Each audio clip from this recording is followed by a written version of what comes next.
we're going to talk about the first stages really of starting your business. It's the first chapter in my book, Start to Exit, and it's all about getting going. It's about making that leap.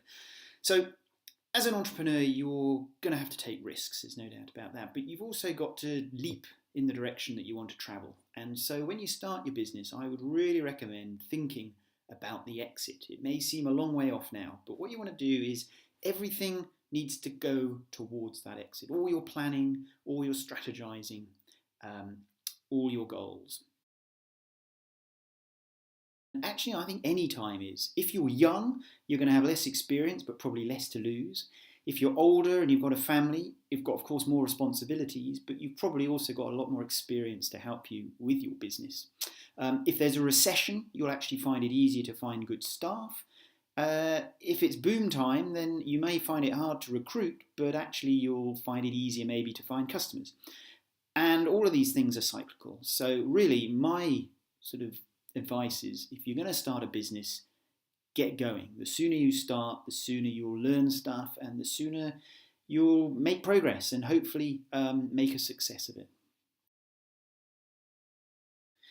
So if you haven't started your business yet and you're ready to go, a good first step really is actually don't go and incorporate and start writing your business plan and look for your customers.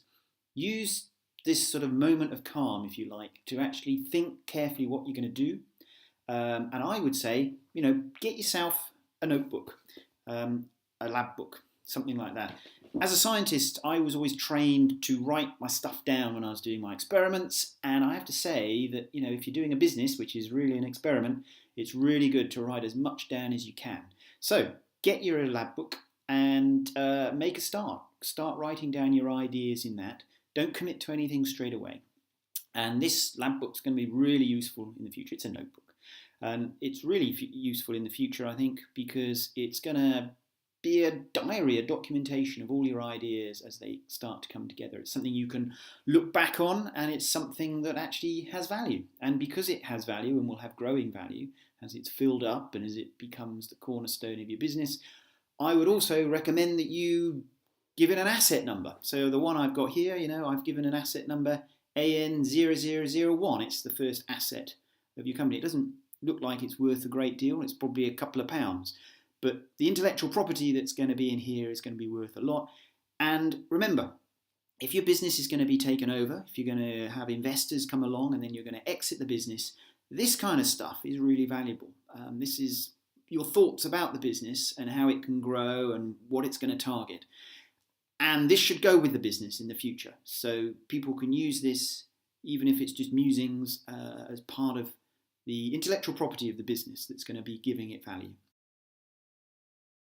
So my final bit of advice at this stage is, as you're growing your business, don't forget that when it comes to the exit, there's due diligence that's going to be done. The future acquirers, the future shareholders are going to want to make sure that there's no skeletons in the closet and that the value of the company is really as claimed.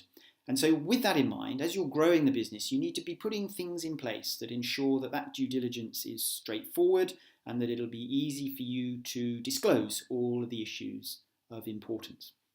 And the best way to do that is to start out from the start, keeping those records and being truthful about your business, being above board. And so in the next sections over the coming weeks, we'll start looking at how you can put these practices in place and these processes in place to make that part easier. And that will smooth the journey not only to growth, but also in getting investors, should you need them, and in convincing a future acquirer that the value in the company is really what you claim it to be.